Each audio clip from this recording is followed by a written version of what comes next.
Boa noite, gente.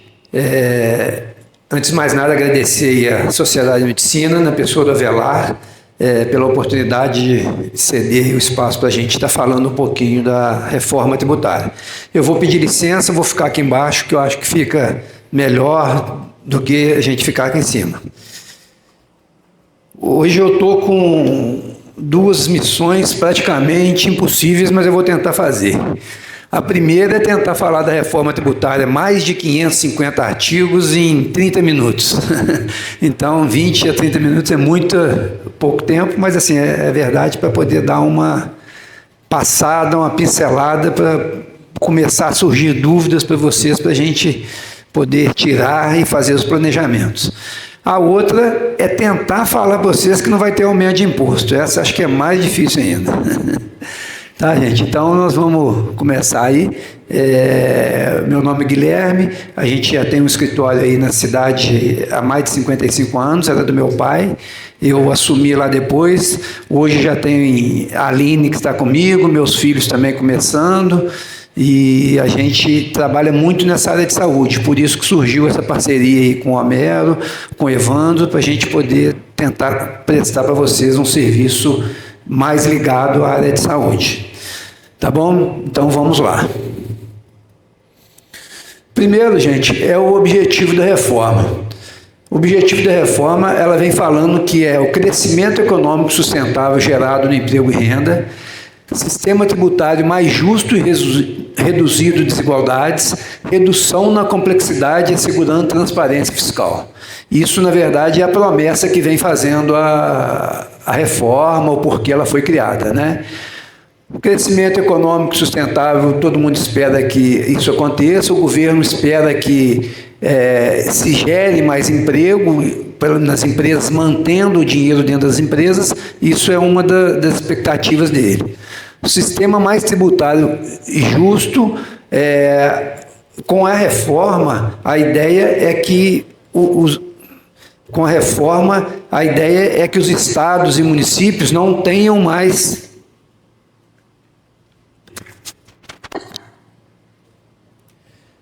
a ideia é que os estados e municípios não tenham mais aquela concorrência desleal. Um município cobra 2%, o outro cobra 5%, o outro dá isenção, tem estado que cobra 7%, o outro cobra 12%. Então, a ideia da reforma é para que isso seja mais justo.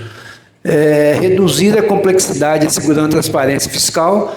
O governo promete aí um sistema aí robusto para que isso seja feito através do sistema deles. Mas a gente ainda tem algumas dúvidas e vamos ver como vai funcionar isso.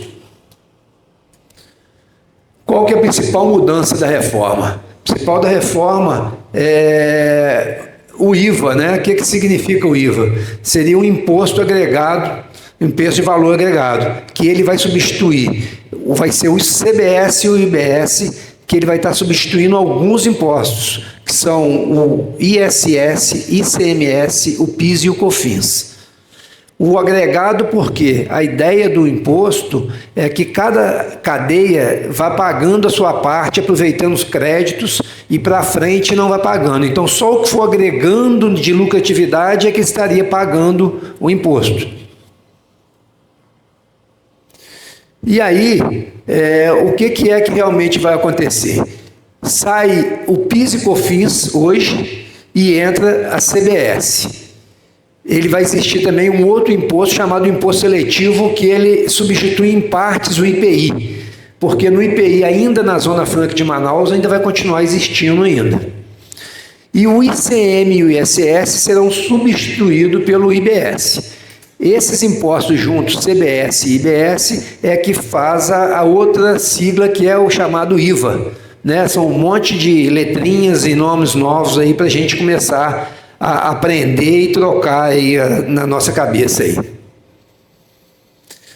Vamos falar um pouquinho da linha do tempo do imposto aí, como que foi. Em 2023, surgiu a emenda constitucional 132, que aconteceu a reforma tributária. Em 2024 e 2025, ela se tornou realidade através da lei complementar, instituindo o CBS e o IBS. Leis ordinárias faltam definir. tem o regulamento do IBS e do CBS e a alíquota dos impostos seletivos. Só isso já era para ter acontecido em 2025. Porém, até o momento, não temos ainda o regulamento do IBS e da CBS e nem as alíquotas do imposto seletivo. O governo joga aí para a gente no nosso colo, a gente tem que aprender, descobrir, conhecer tudo, porém a parte dele mesmo ainda não está acontecendo. Então isso já está atrasado na reforma, tá? O regulamento ainda não saiu, isso é muito importante frisar, porque nós estamos aqui fazendo uma palestra, falando um pouquinho em cima da lei que já existe, porém a regulamentação pode mudar muita coisa. Então isso é muito importante, o que nós estamos falando aqui, para não entender que isso é definitivo, ainda pode existir algumas mudanças através de regulamentações. O ano de 2026, a partir do ano que vem, a gente passa a ter um período teste do IBS e da CBS. O que é esse período teste? O governo colocou uma alíquota de 0,9% e 0,1% para o CBS e para a EBS, num total de 1%. Esse 1%, na verdade, ele não vai sofrer para as empresas economicamente nenhum problema. Por quê? Esse valor de 1% será deduzido do valor dos PIS e do COFINS, de alguma forma ele vai ser compensado, mas também que o governo ainda não soltou qual que é a forma. Mas não vai ter impacto financeiro para as empresas desse 1%, desde que as empresas cumpram com as regularidades que tem que ocorrer. Se tiver que entregar declaração, tem que entregar adequação da forma de emitir nota fiscal, tem que adequar. E se as empresas não se adequarem, elas poderão sofrer a punição de pagar esse 1% aí. Tá? A partir de 2027, começa para valer. A cobrança do CBS primeiro só a parte do CBS, que é a parte federal. E aí vai extinguir o PIS e o COFINS. Então o CBS ele vai substituir o PIS e o COFINS, só a primeira parte federal. Vai ter também a extinção do IOF de seguros e a redução da alíquota do IPI e a instituição do imposto seletivo. O imposto seletivo, eu vou falar um pouquinho mais para frente, chamado imposto do pecado, é um imposto que vai ser criado para, vamos dizer assim, que fazem mal à saúde, ao meio ambiente, então vai ter uma outra tipo de tributação aí. Já em 2028, vai entrar a parte já do IBS, que é a parte que vai substituir o ICMS e o ISS, tá? Só que ele vai ser gradativo. No período de 2028 a 2032, vai ser naquelas alíquotas ali. No primeiro ano de 2029, vai aumentar em 10% o IBS e vai diminuir em 10% o ICMS e o ISS. No 2030, aumenta 20% e diminui o outro, e assim consequentemente, até chegar 2033 com a vigência integral do novo modelo de extinção do ICMS e da ICS. Tá? Então, em 2033 que passa tudo a valer de fato. Aí, gente, algumas características do IBS e da CBS. O chamado cobrança por fora.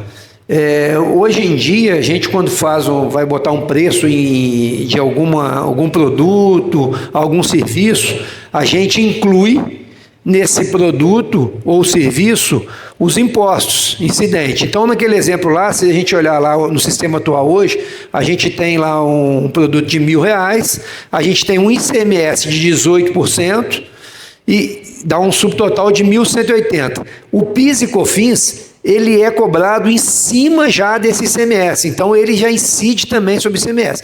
Isso, inclusive, vem sendo motivo de várias ações judiciais de cobrança que já vem ganhando, já até pacificou em relação ao ICMS que esse PIS e COFINS não seria devido. O ISS ainda está sendo discutido. Porém, o governo, já vendo isso, já fez a lei nova, já tirando isso por fora, entendeu? Então, no caso lá, um produto de R$1.000, o IBS seria 18% e o CBS 9,25. O preço final 1.272, já ficaria um pouco abaixo do valor atual hoje. Mas aqui tem um outro detalhe importante nesse sistema novo, que o imposto é por fora, que a gente pode ver isso. A gente vê isso hoje, quando a gente vai comprar, às vezes, isso acontece às vezes fora, a gente vai nos Estados Unidos, vai em algum lugar, vai comprar um produto, e o produto lá é $1.000, e aí depois você vai pagar o imposto sobre aquilo, você vê lá, é $1.000 o produto, tem 7% de imposto, e você paga aquele imposto ali. Então, isso é a ideia de começar a fazer aqui também, o imposto vai funcionar dessa forma. Ô, gente, qualquer dúvida, vocês podem interromper e perguntar. Eu estou falando mais rápido do que eu disse por causa do tempo. Realmente é um tempo curto, mas se tiverem alguma dúvida, vocês podem ir falando aí, perguntando. Outra mudança é a tributação no destino. Isso também era a situação de diversas guerras fiscais e de demandas judiciais, aonde é devido o imposto. E agora, com a reforma tributária, ele fica definido. O imposto vai ser no destino. Se for comércio, né, a venda vai ser aonde o produto for consumido. E se for serviço, aonde o serviço for prestado. Então, isso também agora já está ficando definido na questão do aonde será devido o imposto. Esse é uma grande mudança. Algumas empresas já convivem com isso. Empresas tributadas pelo lucro real já têm essa situação de possibilidade de aproveitamento de créditos. Mas a grande maioria das empresas não tem. Então, o que acontece? É a não cumulatividade plena, né? Então, quando você passar a pagar o imposto, hoje como é feito? A empresa faturou X e ela paga um imposto sobre faturamento, independente de saber quanto é o crédito dele, se ele gerou algum crédito ou não. Por quê? Porque o imposto é pago sobre faturamento. Agora, com essa mudança, você vai poder aproveitar créditos. Então, se você, para vender um produto, você vendeu ele por R$1.000 e você comprou ele por R$600, esses R$600 vão te gerar crédito na compra. Então, você vai poder pagar menos impostos na saída devido à não cumulatividade, o que não ocorria antes. Então, como que vai funcionar isso na prática? A apuração, se tiver mais de um estabelecimento, ela vai ser única, ela vai ser feita pelo CNPJ da matriz. A apuração desse imposto, ela vai ser mensal, tá? Diferente de imposto de renda, que às vezes é trimestral, a apuração dela é mensal. O saldo calculado pela diferença entre os débitos e créditos, que foi isso que eu falei agora, tá? Pagamento via compensação, recolhimento, split payment ou responsável tributário. Isso aqui é uma palavrinha, mais uma difícil que eles inventaram para a gente gravar, que é o split payment. Eu vou deixar até para o Evandro depois falar um pouco mais para vocês, porque isso vai interferir muito no caixa das empresas. Isso vai fazer muita diferença nas empresas, porque o governo vai botar a mão no dinheiro antes. Então, isso aí o Evandro depois vai falar um pouquinho mais de vocês sobre isso aí. E a apuração assistida é que o governo promete esse programa aí robusto para que a gente possa fazer as apurações dentro dele. Por quê? Em relação aos créditos que a gente tem que aproveitar. Isso teria que estar lá nesse sistema da Receita Federal, aonde a gente vai enxergar os créditos e vai poder aproveitar na tabela. Se não tiver dentro desse sistema, a gente não vai poder deduzir esses créditos que existem. Então, eles prometem essa apuração assistida, também que não existe o programa até o momento, mas é isso aí, é o nosso país. O CBS é de competência da União, que é o que vai começar primeiro, né, que vai substituir aí o PIS e o COFINS, tá? E o IBS, que é o imposto estadual e municipal, que vai substituir o ISS e o ICMS. Ele vai ser gerido através de um comitê gestor, que também não existia até essa semana, parece que foi criado agora, tem uma semana, ou 2 semanas no máximo que o comitê gestor foi criado, já era também para estar muito à frente, porque eles dependem de regulamentar a legislação toda, arrecadar, compensar e decidir os contenciosos administrativos. Então, esse comitê acabou de ser criado e já deveria estar há muito tempo já trabalhando nisso. E como que vai ser as alíquotas? As alíquotas previstas é entre 25,5% e 28%. Por que ainda não está definido? Exatamente porque ainda não tinha o comitê gestor, não existia, isso vai ser eles que vão definir. Então, a alíquota do IVA vai ser entre 25% a 28%. Né? O nosso país, como não podia deixar para menos, para ficar na frente, vai ser o país que o IVA vai ser mais alto. Acho que só vai perder para a Turquia, se eu não me engano. O resto é o IVA mais alto do mundo, vai ser aqui. E a alíquota teste, que eu já falei lá atrás, que vai ser de 0,9% e 0,1% só para o ano de 2026. E aí, nós vamos ter alguns regimes diferenciados. Por que esses regimes diferenciados? Eles entendem que alguns regimes, os créditos que eles poderiam aproveitar seriam poucos, ou então também foram as pessoas que fizeram mais lobby, né, e conseguiram algumas reduções. Então, no que interessa para a gente aqui, o importante ali na área de saúde, então nós vamos ter uma alíquota reduzida ali em 60%.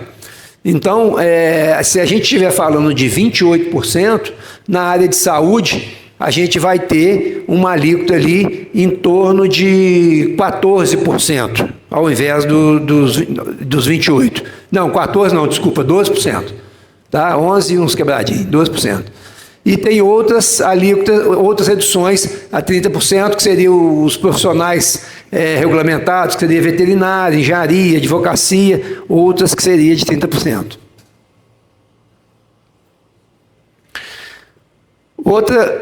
Outros ainda do regime diferenciados, e aqui o importante aqui que vai entrar também, que o Homero também vai falar um pouquinho, é em relação aos bens imóveis, porque, igual o Homero falou, é muito linkado hoje. Acho que todos os médicos, todos os profissionais, eles têm uma vida profissional que ele vai criando um patrimônio, e esse patrimônio, muitas das vezes, hoje fica na pessoa física. E hoje virou moda, todo mundo falando de holdings, né? Então, acho que é muito importante aí a fala do Homero para a gente poder ver as saídas que existem para a gente poder tentar sair um pouco dos impostos. Nos bens móveis também vai existir redução, tá? Dos 28%, na venda vai para 50% do valor, ou seja, 14%, e na locação 70% de redução, tá? Que vai dar aí 8 e pouco por cento aí, tá? Vão ter ainda as isenções, que é aparelhos auditivos, lentes, questão de cadeira de roda, muitas coisas vão ter isenção ainda. A alíquota zero na cesta básica, as isenções de transporte públicos. Aqui, algum exemplo para a gente tentar enxergar o que se mudou. Uma empresa do Simples Nacional, na área de saúde, tá? Que ela fatura em média 50 mil por mês e tem algumas despesas de 16 mil. Hoje, se ela estiver no anexo 3 do Simples Nacional, ela vai pagar uma alíquota, hoje ela está pagando uma alíquota em torno de 10,5%. Tá? Com a mudança da reforma, ela vai pagar aí é importante frisar uma coisa aqui antes. Existe a possibilidade de quem está no Simples Nacional manter da forma que está no Simples Nacional ou pagar o IVA por fora. Vou falar até um pouco mais à frente disso, voltar a falar, mas é importante entender o seguinte. Por que isso? A pessoa fala assim, não, eu quero ficar no Simples Nacional sem pagar por fora, porque olha lá, eu estou pagando muito mais, porque está aumentando para mim no IBS, CBS mais 11,2%. E aí o que acontece? O problema é que para quem ele vender ou para quem ele prestar serviço, se ele não estiver gerando crédito desse imposto, talvez não vai ser vantagem a pessoa comprar dele. A pessoa vai comprar de uma outra pessoa que gera crédito para ele. Quem paga isso? Então, a legislação veio dando possibilidade de quem está no Simples Nacional pagar o imposto por fora. Tá? Mas aí vocês verificam que já existiu um aumento aí de 15, um está dando 10 e no outro está dando 15, está aumentando uns 5% já aí no anexo 3. Se for a situação do anexo 5º, também aumenta mais ainda, de 17 vai para 21, tá? Mas da mesma forma, pagando isso só se pagar o Simples por fora. Se não pagar o Simples por fora, a alíquota continua a mesma. Então isso tem que ser estudado caso a caso, planejado, ver qual que é a melhor situação da empresa. Por exemplo, vocês dentro das clínicas médicas, quem está no Simples por acaso, mas ela presta serviço direto ao consumidor final. Talvez não seja vantagem pagar por fora. Não, ela presta serviço, tem que emitir nota para os hospitais. Os hospitais provavelmente vão exigir que ele emita nota fiscal com o IVA por fora. Por quê? Ele vai poder aproveitar o crédito. Para ele fica muito mais barato essa contratação. Empresas do lucro presumido e do lucro real. Antes da reforma, ele pagava imposto de renda, contribuição social, PIS, COFINS e ISS. Dava um total aí de 16,33%. Após a reforma, vai para 18,88%. Continua o imposto de renda, continua a contribuição social, entra o IBS e o CBS nessa alíquota de 11,20%. E esses créditos aqui, gente, eu estou colocando uns créditos aqui, na verdade, são créditos que eu coloquei aqui fictícios. Vai depender tudo de quê? Das despesas que a empresa tiver, o que ela vai conseguir de crédito. Então, nessas empresas prestadoras de serviços, os créditos são muito poucos. Muitas empresas não têm crédito, porque são empresas que são montadas, às vezes, só para emitir nota fiscal para o convênio, só para emitir nota fiscal direto para o hospital. Então, são muito poucos os créditos que têm. Mas a tendência e a necessidade que as empresas vão ter que ter é, sim, de olhar os seus fornecedores, de olhar os seus créditos que vão gerar, porque é muito importante. Isso vai fazer muita diferença agora para frente. No lucro real, uma empresa que paga as mesmas coisas do lucro presumido, dando aí 24,97%, e ela estaria passando, arredondando 29%, 30%, mas é o mesmo caso lá das empresas do lucro presumido. Dentro da parte de imóveis, tá? Os comparativos da parte dos imóveis. Os imóveis hoje, numa venda de um imóvel, uma alíquota de 3,65%, mesmo com a redução dos 28%, reduzindo 50%, ela vai para 14%. Na locação que você tem hoje, 3,65%, ela vai para 8,4%. Então está existindo um aumento significativo nessa parte de imóveis. E aí, o que acontece? Hoje, nos imóveis, as empresas que alugam o imóvel, ela não é contribuinte nem do ICMS e nem do ISS. Ela só paga a parte federal. Então, ela só paga PIS, COFINS, imposto de renda e contribuição social. A partir de agora, ela passa a ser contribuinte também, porque ela vai pagar o IVA, e o IVA está tudo incluído. Então, por isso esse aumento do imposto aí, entendeu? Existe outras situações que eu não vou entrar no mérito aqui, mas existe a questão do redutor social, que dependendo do valor do imóvel, ele vai poder ter uma redução de R$600, mas aí é mais detalhado, eu não vou entrar nesse mérito aqui, de que aí seria mais caso a caso. E aí vem uma novidade também. O governo criou também o IVA para as pessoas físicas. Se a pessoa física tiver mais do que 3 imóveis e o rendimento dela ultrapassar 240 mil por ano, ele vai ter que pagar o IVA também. Entendeu? Então, ele vai ser contribuinte do IVA. Por mais que a gente fizer uma comparação na pessoa física com a pessoa jurídica, agora talvez vai fazer mais sentido ainda a montagem de uma empresa, de uma holding às vezes.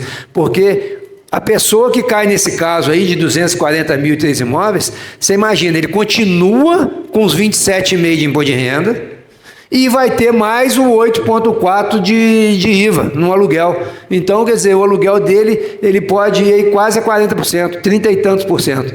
Entendeu? Então, isso tem que ser muito analisado e estudado. O Homero depois vai falar um pouco mais disso aí para a gente. Regime optativo para locação de imóveis. Esse regime optativo, o que é? Em contratos antigos, que eles tenham sido feitos antes da lei, se for vantajoso para ele vai poder continuar optando pelo PIS e COFINS ao invés de mudar para o IVA, mas isso só por um período. Mas desde que esse contrato tenha sido assinado, registrado anterior à lei e agora ele seja levado a cartório para fazer o registro até o dia 31 de dezembro agora. Tá?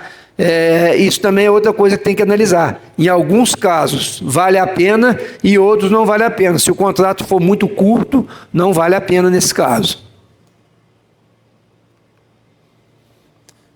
Uma simulação aí para os imóveis, na venda, um imóvel de venda no valor de R$100 mil, hoje ele está pagando imposto de renda, contribuição social, PIS, COFINS, que dá 5,93%. Após a reforma, esse mesmo imóvel de R$100 mil, ele vai para 16,28%. Então, é considerável o aumento aí nesse caso. Numa locação de 20 mil, que hoje ele pagaria 11,33, ele passaria para 16,08. Então, essa parte também de imóveis também tem que ser bem analisada. E aí, eu falei lá atrás do imposto seletivo, é isso aí, gente, chamado imposto do pecado.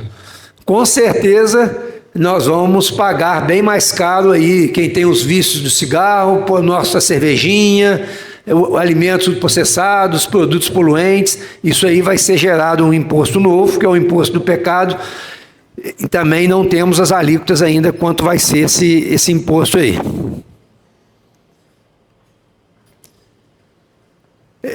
Não gera direito a crédito. Tem algumas operações que mesmo a gente tentando fazer a questão dos créditos, estudar isso, mas tem algumas operações que não vão gerar crédito, que são operação de mercadorias que são suspensas e deferidas, bens e serviços isentos e alíquota zero e aquisição não utilizada na sua atividade fim. Ou seja, em tese é o seguinte, se o seu fornecedor não pagou o imposto, você também não vai aproveitar crédito, não tem crédito a aproveitar. Essa é o setor de vocês, o setor de serviço e muito voltado para o setor médico. Esse é o setor que mais vai sentir essa tributação. Por quê? Porque vai ter um maior custo, porque quando eu falo com vocês dos créditos, por exemplo, folha de pagamento de funcionário. Às vezes a empresa é uma clínica, um hospital, tem muita folha de pagamento. E essa folha de pagamento não vai gerar crédito. Não adianta, porque a folha de pagamento não pagou o CBS e o IBS, então automaticamente ele não gera crédito. Então, para o IVA, uma das despesas maiores da empresa, mas ela não vai gerar crédito. Tá? E aí vai existir realmente um potencial aumento na carga tributária. Também, isso aqui, a gente tem que estudar algumas formas de minimizar isso. Por exemplo, a folha de pagamento não gera crédito, mas às vezes a gente tem uma situação, por exemplo, eu faço serviço de motoboy na minha empresa, eu não vou ter um funcionário motoboy, mas eu posso contratar uma empresa terceirizada que vai me gerar crédito. A empresa da faxina,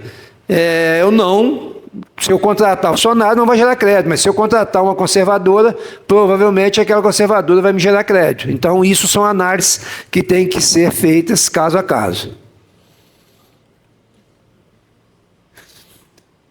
E aí a reforma, gente, ela só vai impactar no PIS e no COFINS. questão lucro presumido e lucro real, quando a gente fala lá de imposto de renda e contribuição social e no lucro real, não vai mudar nada. Então, aquele lucro presumido, que a gente fala, quanto que é o lucro presumido de serviços no geral? 32%. Equiparação hospital, quanto paga? Uma base de cálculo de 8%. Isso tudo continua a mesma coisa. Imposto de renda e contribuição social, não houve mudança, tá? Nenhum dos dois casos, nem no lucro presumido, nem no lucro real. E no simples? Eu já até adiantei muita coisa ali, mas o que muda um pouco? O conceito de receita bruta. Hoje, no Simples, a receita bruta é só o faturamento da empresa. Tá? A empresa faturou X, ela paga. Então, se ela tem uma parte de aplicação financeira, ela não paga imposto sobre isso. E agora está mudando o conceito. É de mais receitas de atividade, ou não. Tá? Mesmo que seja aplicação financeira, tudo isso vai ser somado para poder pagar o Simples. Tá? E outro detalhe que ele vem aí é uma verificação da receita como contribuinte individual para adequação ao Simples. Por quê? Empresas do Simples, para poder estar no Simples, ela tem que ter um faturamento até 4 milhões e 800. Se ela exceder isso, ela não pode ser Simples. E até então, hoje, se o cara é sócio de uma única empresa, ela pega e soma só esse faturamento. A partir de agora, ela vai levar em conta também a receita que a pessoa física tem no consultório dela. Então, um exemplo, um médico, ele para trabalhar para a Unimed, ele tem que ser autônomo, ele não pode ser pessoa jurídica. Então, ele tem a receita dele no consultório dele como pessoa física. E aí, essa receita vai somar junto com a receita da empresa, para ver se ele está dentro do limite dos 4 milhões e 800. Não é para tributar, tá? Mas é simplesmente para ver se ele pode ser simples, tá?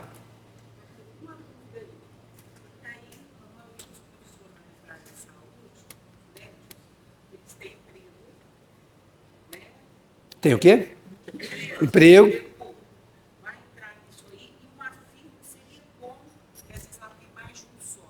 Não, o emprego público não soma, esse não. Esse é CLT, CLT não, porque é emprego público, mas não soma. É só atividade autônoma, somente atividade autônoma. Tá? Então, só o consultório médico em que ele emite recibo, ou direto para o consumidor, ou então para a Unimed, que ele recebe, seria isso. Não, aí vai entrar caso a caso. Se ele é sócio de uma empresa, vai somar o faturamento dele, pessoa física, com o daquela empresa. Não vai somar dos três, do outro sócio não. É individual. Eu, pessoa física, com a minha empresa. Você, a sua pessoa física com a empresa. Para saber se um dos dois casos ultrapassa os 4 milhões e 800. Não soma nós três, não. Isso aí. Independente da participação societária? Independente da participação societária. No Simples, é qualquer percentual. No Simples, qualquer percentual. Não, ele soma, da empresa ele soma o faturamento total. Independente se é seu, se é do outro, porque essa divisão é o seguinte, são vários sócios que se unem para fazer uma empresa e faturar. Mas aí é o faturamento geral da empresa. Faturamento geral da empresa. Só soma o seu rendimento de autônomo com o geral da empresa.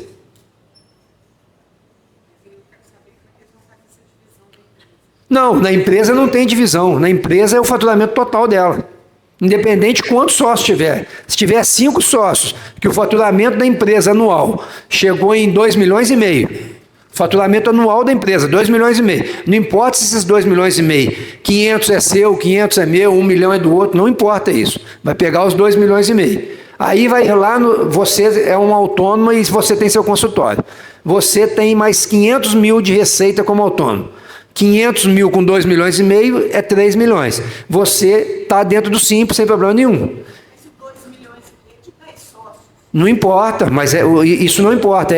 A pessoa jurídica é o faturamento geral. É o faturamento geral. Hoje isso já ocorre.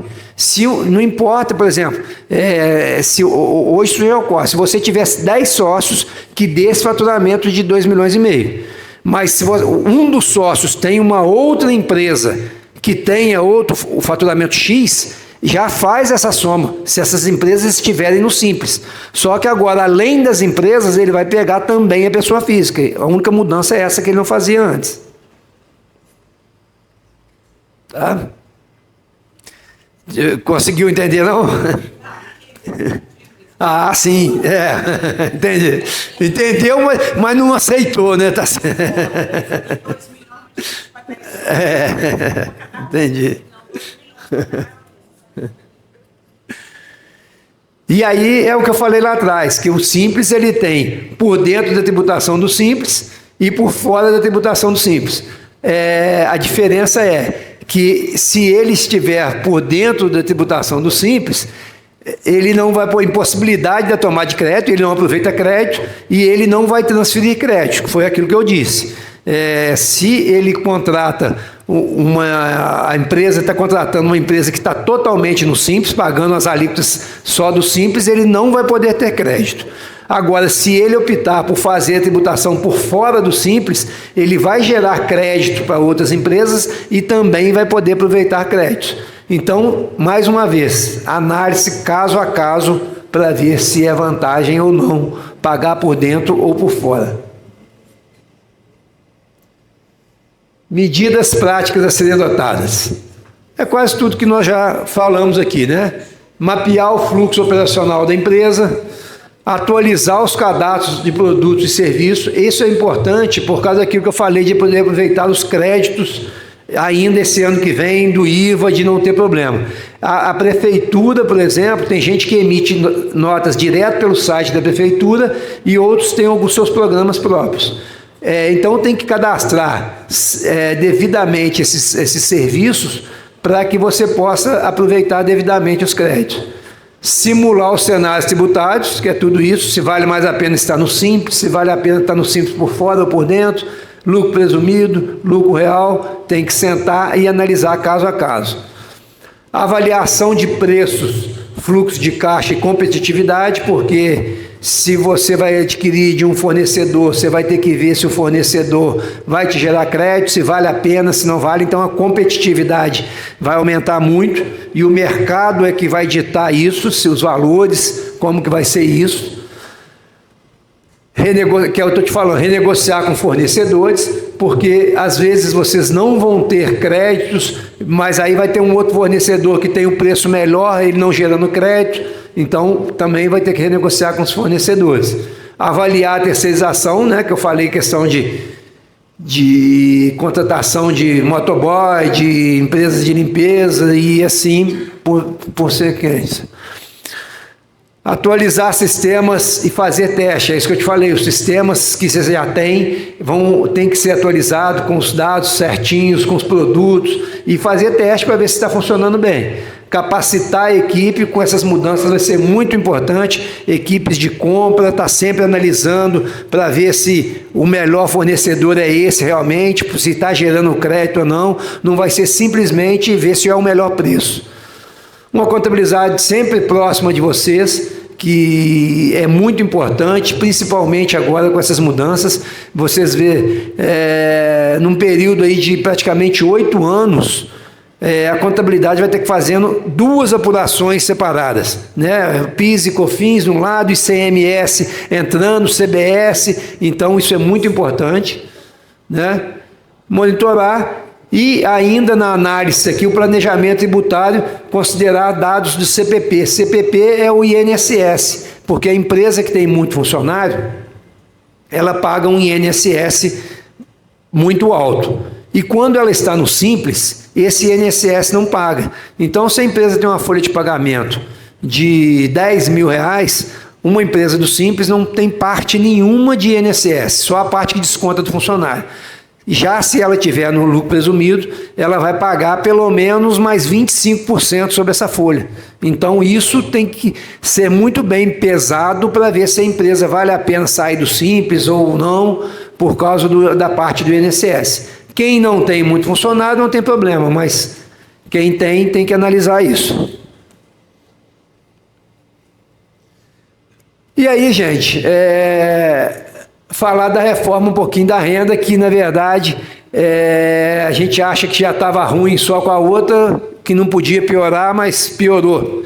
A gente pegou de surpresa essa mudança da reforma da renda aí, que ela veio, assim, tem 15 dias e virou uma loucura.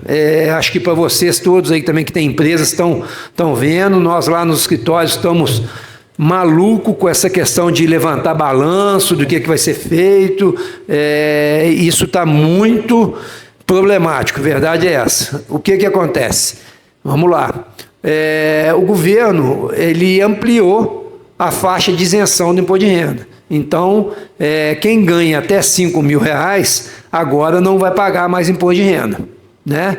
Só que isso, gente, na verdade, já era para ser até mais um pouquinho de R$5.000, se tivesse corrigindo a tabela esse tempo todo para trás. A tabela do imposto de renda, ela não vem corrigindo, né? Mas isso, como foi promessa de campanha do Lula, ele acabou dando agora a isenção de R$5.000, né? E entre 5.000 a 7.350 vai ter um outro desconto também, um pouco menor, mas também vai ter um desconto gradativo aí, tá? Acima disso continua tudo normal. Quem tem 27,5 continua, então é só nos rendimentos até 7.350 tem essa isenção aí. Mas aí, né, alguém tinha que pagar essa conta, né? O ideal, né, o certo seria os cortes no governo, né, nos custos lá, mas não feito, ele criou mais um imposto para a gente aí, que é o imposto das altas rendas, né, dos altos patrimônios aí, que ele considera alto patrimônio já acima de 600 mil. Quem ganha acima de 600 mil já vai começar a pagar parte disso aí, né? Então, o que ele veio fazendo? Ele veio tributando os dividendos. Até então, esses dividendos não eram tributados. Lá em 1996, antigamente, era tributado os dividendos. E aí, o que ocorreu lá? Na época, ele falou assim, vamos dar isenção dos lucros. E aí, para dar isenção dos lucros, ele criou o adicional de imposto de renda. Então, a empresa que tivesse uma lucratividade acima de R$20.000, ela pagaria mais 10% de imposto, que é o adicional de imposto de renda. E aí deu a isenção dos lucros. Então, isso foi feito lá em 1996 e tudo bem, muito bem, vinha aí até agora. Agora, ele veio e mudou essa situação. Então, nós vamos passar a tributar os lucros, e o certo seria que ele reduzisse o imposto de renda, mas isso não aconteceu. Era uma esperança que reduzisse o imposto, mas não aconteceu. Então, continua tendo o adicional de imposto de renda da mesma forma, e agora a gente tem mais essa tributação dos lucros. Essa tributação dos lucros, na verdade, não é um imposto da empresa, é um imposto dos sócios. Então, se a empresa tem lucro e não distribui aos sócios, beleza, não vai pagar imposto nenhum. Porém, se ela distribuir aos sócios, começamos a ter a tributação. Então, ele criou empresas que pagam lucro ao sócio por CPF acima de 50 mil por mês, ele vai ter obrigatoriamente que ter 10% retido na fonte. Então, um sócio lá, uma empresa X, distribuiu para o sócio R$50.000. Não vai reter imposto nenhum. O imposto é zero de retenção. A empresa pagou ao sócio R$55.000. Observe, gente, a retenção dos 10% não é sobre o que ultrapassa, não é sobre os 5 mil só. A retenção dos 10% é sobre o total. Então, 55 mil vai reter 5.500. Então, é preferível você ganhar 50 do que ganhar 55. Se você ganhar 55, você vai ganhar menos do que você ganhar 50. Tá? Então, para rir, mas é a realidade. E aí, quando a gente fala que a retenção é apenas uma forma que o governo criou para pegar antes o dinheiro, pegar logo no mês a mês. O lucro é maior do que 50, eu já vou pegar. Mas esse não é o maior problema. O maior problema é que essas rendas, elas vão lá para o ajuste da sua declaração de imposto de renda no ano seguinte. Então, por mais que você fale assim, vou distribuir só 50 mil por mês, não vou ter imposto de renda retido na fonte, não vou pagar imposto, mas não é bem assim. Por quê? O que vai acontecer no ajuste? Ele vai pegar os seus 50 mil por mês de lucro todo mês, que vai ter dado 600 mil no ano, ele vai pegar a sua aposentadoria, ele vai pegar seus rendimentos de aluguel, ele vai pegar seus rendimentos de aplicação financeira, os que não estão ali na parte isenta, que é LCI, LCA, poupança, vai somar tudo isso. Então, essa renda toda sua lá no seu adicional, somado, deu 1.200.000. Ele vai te cobrar 10% disso. Tá? Então, não adianta simplesmente deixar de reter os 50 mil. Aí já tem gente vindo assim, então vamos criar 2, 3 empresas, porque aí a gente distribui 30 mil numa, 30 mil na outra, 30 mil na... Não adianta, porque isso vai vir para a sua renda, tudo somado depois. Tá? Existe algumas formas aí de a gente tentar minimizar isso, acho que o Amelo também vai falar um pouquinho sobre isso, que são algumas holding de participação, tentar achar, equacionar isso aí, mas dessa vez esse imposto realmente ele veio bem alto aí, tá? Todo mundo quietinho nesse ponto, todo mundo só assustado, né? Infelizmente. E aí o exemplo aí da tabela aí, tá? Na parte aí dos lucros lá, os 5 mil estaria isento, aí 5.500 pagaria 190, até os 7.350 pagaria 891. Acima disso já seria tudo normal. E nas rendas anuais, se a pessoa dessa alta renda tiver 750 mil, essa alíquota aqui não é fixa, tá? Vocês verificam que isso aqui é uma alíquota efetiva. O cara faturou 740 mil. A gente vai aplicar essa fórmula aqui para chegar na alíquota. Então, de 600 a 1.200.000, ela é progressiva, ela é de 0 a 10%. Tá? Então, isso não é uma alíquota fixa. Então, se o cara faturou 601 mil reais, ele já vai pagar um tiquinho de imposto ali. Tá? No mais é isso, gente. Obrigado, agradeço aí. Foi realmente meio corrido. Como eu disse, são 500 e tantos artigos para a gente falar rapidamente para vocês, dar uma primeira explanação. Se tiver alguma dúvida, nós estamos à disposição. Se tiver perguntas aí, também nós estamos à disposição.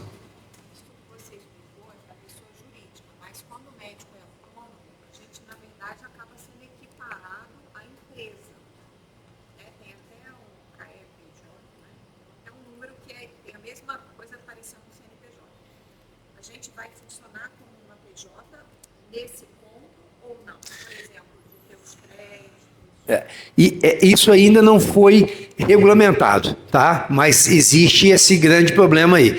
As pessoas físicas, a partir de junho de 2026, provavelmente já vão ter que tirar um CNPJ, por mais que ela não pague pelo CNPJ, se não for o caso dela, mas pelo menos ela vai ter que ter o CNPJ para ter o controle, a Receita quer ter o controle, entendeu? Então, aí a gente não vai entender, a gente não sabe como serão os créditos. E aí, por exemplo, quando a gente fala que você não abate crédito, por exemplo, quando você está no seu consultório, que hoje você faz seu livro caixa, você teve uma receita lá de 300 mil reais, teve despesas de 200 mil, você paga um imposto de renda sobre 100 mil. Para chegar nos 27,5%, para saber se você paga os 10%, em princípio, a Receita vai considerar os 300 e não os 100, tá? Vai depender de regulamentação, mas as primeiras notícias que nós estamos tendo é isso. Como é que é? Os 600, não, o imposto de renda continua fazendo o livro caixa, 27,5% sobre a diferença. Agora, para analisar se você é tributada nas altas rendas, considera-se a receita. Ela ainda não colocou nada dedutível nessa receita, que seria as despesas de livro caixa. É isso aí, mas ainda não foi regulamentado, a gente não pode afirmar que é isso. Eu também concordo que deveria ser dessa forma. É isso aí. É isso aí. Né? Senão seria um absurdo, né? Mas a gente não sabe como será. Você tem funcionário, justamente você tem mais funcionário, era para estimular você ter mais funcionário. Como você explicou, aí não vale nem a pena você ter funcionário, né? Você vai ter que contratar terceirizado. São duas situações diferentes. São duas situações diferentes. No IVA, você não vai aproveitar o crédito, tá? Você vai pagar sobre tudo. Mas já na reforma de renda, se você tiver funcionários, você vai deixar de distribuir lucro para você. O seu lucro vai ser menor. Com isso, o seu imposto vai ser menor. É isso que na verdade, ele está dizendo, entendeu? Quanto menos lucro você tiver, menos imposto você vai pagar. Ele quer que o dinheiro fique dentro das empresas, para as empresas irem se autossustentando, reinvestindo. Entendeu? Mas isso não é fala minha, não. Isso é fala do governo, tá? Que falou que é para gerar emprego, essas coisas. Isso não é fala minha, não.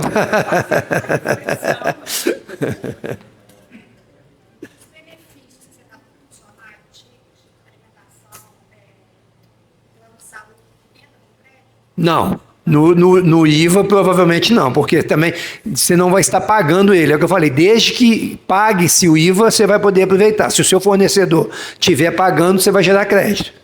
Tá? Esse não tem porque o benefício é como se fosse um valor que você está dando para ele. Se você deu um valor, por exemplo, de R$100 de ticket de alimentação para o seu funcionário, você não pagou IVA sobre isso e nem a empresa de cartão também não pagou. É um dinheiro que foi diretamente destinado ao seu funcionário. Tá? Ô, gente, eu vou passar para o Homero, que já deve até ter extrapolado já, né? Não dava para fazer menos, não. Eu corri aqui, mas... Boa noite, gente. Parabéns, Guilherme. Obrigado.